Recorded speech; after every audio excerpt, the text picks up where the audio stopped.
Hi everyone, welcome back to Manu teachers channel. So ఇవాళ క్లాస్లో 6th unit అనేది continue చేస్తున్నాము ఫిజికల్ సైన్సెస్ పెడగాజీలో.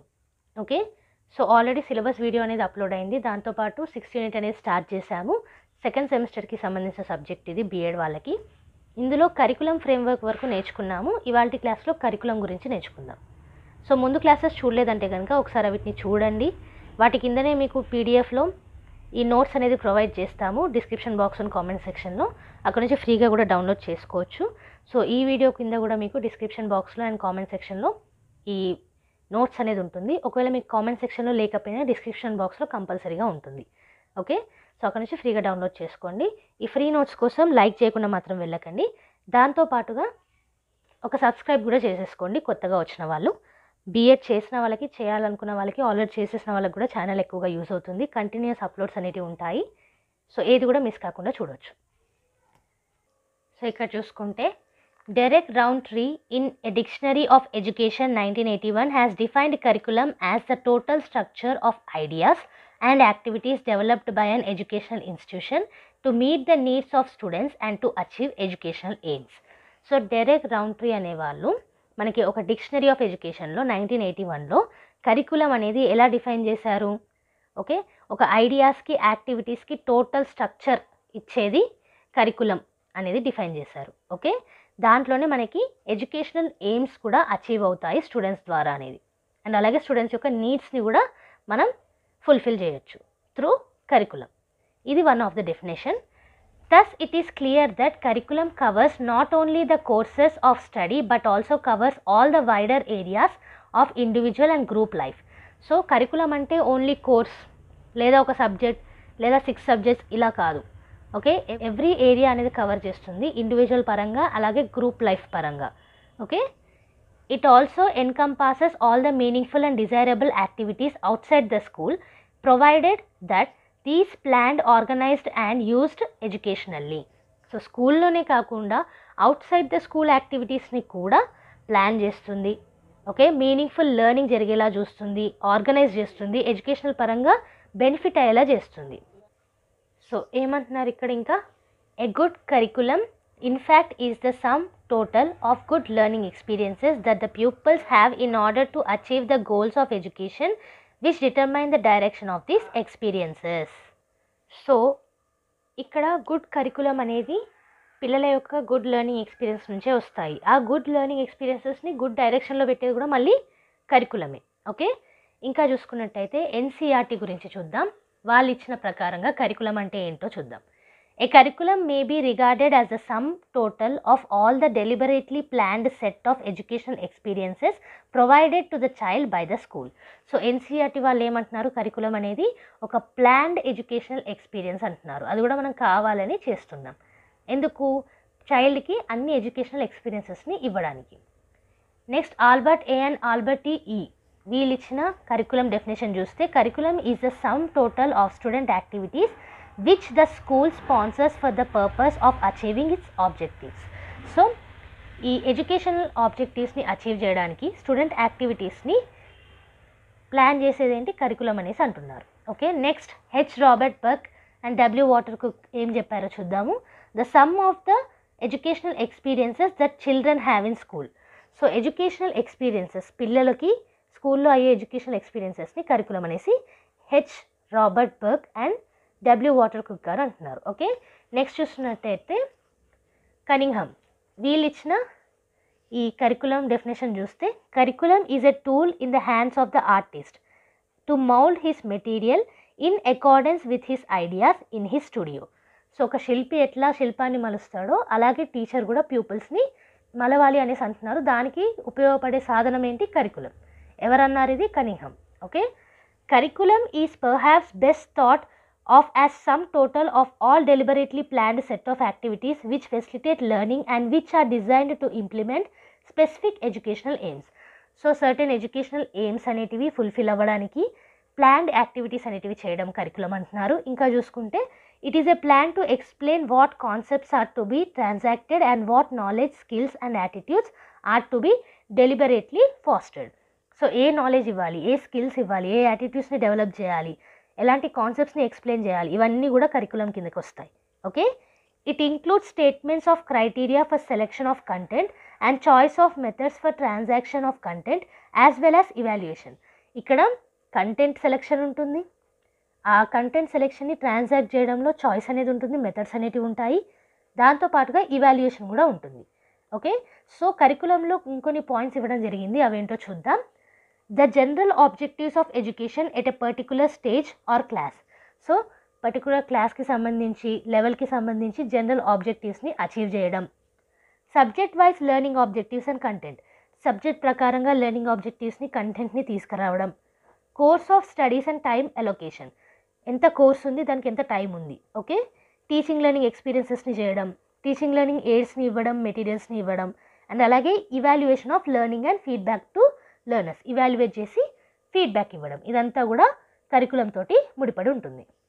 ఇంకా చూసుకుంటే it would mean that curriculum core and syllabus put together from the curriculum. So curriculum core మరియు syllabus రెండు కలిపితే curriculum అనేసి అంటున్నారు. సో కోర్ అంటే కొన్ని ఇంపార్టెంట్ ఆస్పెక్ట్స్ అనేటివి ఉంటాయి, అందులో మీకు ఫర్దర్గా వస్తుంది టాపిక్ అనేది. Thus, it is a plan to develop capabilities that are likely to help achieve the chosen aims. ఏవి కావాలో, ఏ ఎయిమ్స్ కావాలో వాటిని అచీవ్ చేయడానికి ఈ కరికులం అనేది హెల్ప్ అవుతుంది. The curriculum should provide experiences that build the knowledge and provide capabilities of thinking rationally, appreciation and sensitivity towards others, to work and to participate in economic process. So, economic process లో participate చేయడానికి, work చేయడానికి curriculum అనేది rational థింకింగ్ని, అప్రిషియేషన్ని, సెన్సిటివిటీని develop చేయాలి. Okay, it provides the vision of capabilities and values that every individual must have. So మన capabilities ఏంటి, మన values ఏంటి, ప్రతి ఒక్క ఇండివిజువల్కి ఉండాల్సినవి, దాని యొక్క విజన్ అనేది మనకి కరికులం ద్వారా వస్తుంది. It also gives a socio political and cultural vision for society. So సొసైటీకి ఒక cultural vision, socio political vision, వీటిని కూడా ప్రొవైడ్ చేస్తుంది. In other words, curriculum is a complete plan for implementation of educational aims. So సింపుల్గా చెప్పాలంటే curriculum అనేది educational ఎయిమ్స్ని implement చేయడానికి use చేసే సాధనం. ఓకే, ఇంకా చూసుకుంటే curriculum should response to the new developments and the concern of the country.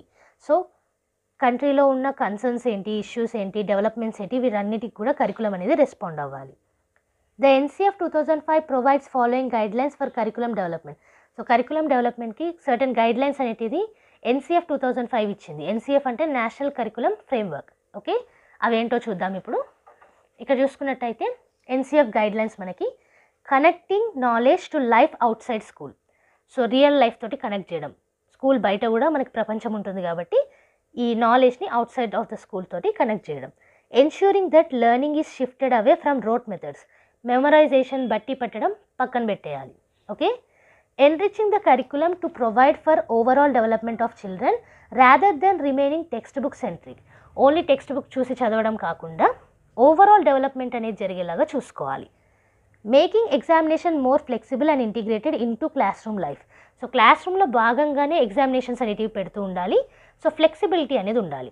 Okay, nurturing overriding identity informed by caring concerns within the democratic policy of the country. So care అనేది తీసుకోవాలి, అలా అని overriding అనేది ఉండకూడదు. Okay, so democratic పాలసీస్ని పాటిస్తూనే ఉండాలి. So these are the NCF guidelines for curriculum development. The curriculum must have holistic approach to learning and development that is able to see interconnections and transcend divisions between physical, mental, social and emotional development of the learner and interactions with others. So ఈ curriculum అనేది holistic approach ఉండాలి, అంటే అన్ని వేళలా అన్ని sides నుంచి development అనేది జరుగుతూ ఉండాలి. ఓకే, అది లెర్నింగ్కి సంబంధించి కానివ్వండి, ఇంటర్ కనెక్షన్స్కి సంబంధించి కానివ్వండి, ఫిజికల్గా, మెంటల్గా, సోషల్గా, ఎమోషనల్ పరంగా. ఓకే, నెక్స్ట్ చూసుకుంటే the curriculum should develop capacity to think, reason and make sense of self and the world and to use language. So curriculum అనేది ఒకళ్ళలో కెపాసిటీ అనేది డెవలప్ చేయాలి. దేనికి సంబంధించి, రీజనింగ్ స్కిల్స్కి సంబంధించి, ఒకరితోటి ఇంటరాక్ట్ అవ్వడానికి, లాంగ్వేజ్ యూసేజ్కి సంబంధించి, ఇవన్నీ అనమాట. The learner should become capable of doing things by one and with others. So learner ఎప్పుడు కూడా పనులు ఎలా చేయాలి, అది కూడా ఒకరితోటి సహకరిస్తూ ఇవి నేర్చుకోవాలి. Okay, NCF 2005 recommends that curriculum must enable children to find out their voices, nurture their curiosity to do things, to ask questions and to pursue investigations, sharing and integrating their experiences with school knowledge rather than their ability to reproduce textual knowledge.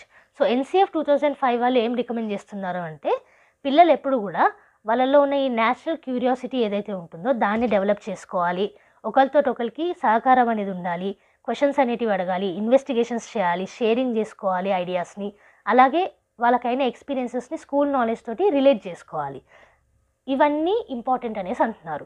Only text book knowledge, textual నాలెడ్జే కాకుండా వీటితో పాటుగా ఈ nurturing the curiosity ఇవన్నీ కూడా ఉండాలి. Okay, so ఇవాళ last topic ఏంటంటే స్కూల్ కరికులం. ఇక్కడ చూసుకున్నట్టయితే curriculum is guided by curriculum framework as we already have seen and it pertains to learning experiences inside and outside the classroom with enabling conditions needed for desired teaching learning process. So school కరికులంలో ఇంతకుముందే curriculum అనేది చూసాం మనం. ఏంటి curriculum అనేది? Curriculum framework అనేది ఇస్తుంది. Curriculum మనకి మొత్తం కూడా లెర్నింగ్ ఎక్స్పీరియన్సెస్ కిందకు వస్తుంది inside the school and outside the school. Okay, this leads to school curriculum. So ఇదంతా కూడా మనకి మళ్ళీ స్కూల్ కరికులం వైపే తీసుకెళ్తుంది.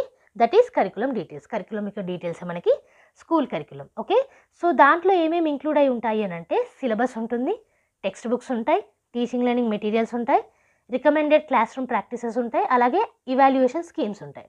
Okay, so the NCF in India sets the direction for teaching and learning schools but it is a framework rather than a detailed plan.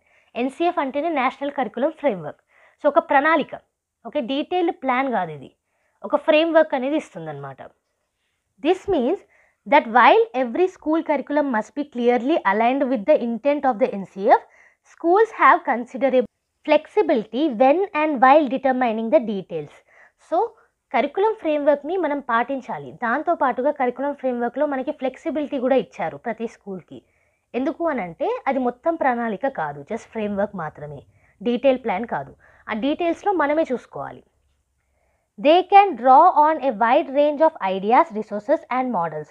So మనకు కావాల్సిన wide range of ideas, resources, మోడల్స్ని మనం తీసుకోవచ్చు. Schools are required to base their curriculum on the recommendations of NCF.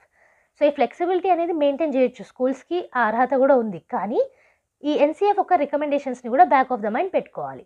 Okay, so ఇది ఇవాళ క్లాస్లో curriculum గురించి నేర్చుకున్నాము.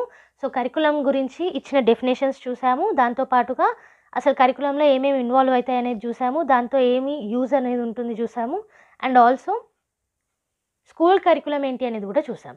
నెక్స్ట్ క్లాస్లో సిలబస్ గురించి చూద్దాము. సో ఆ వీడియో మిస్ కాకుండా చూడాలంటే కనుక సబ్స్క్రైబ్ చేసేసుకొని పక్కనే ఉన్న బెల్ ఐకాన్ ప్రెస్ చేయండి. మన ఛానల్లో every Tuesday and Friday regular videos upload చేస్తాము. సో 2 వీడియోస్ ఆర్ కంపల్సరీ 1 వీక్లో. బోనస్ వీడియోస్ ఎప్పుడైనా రావచ్చు. సో ఏ వీడియో కూడా మిస్ కాకుండా చూడాలంటే మీరు చేయాల్సిందల్లా సబ్స్క్రిప్షన్ అండ్ పక్కనే ఉన్న బెల్ ఐకాన్ని ప్రెస్ చేయడం.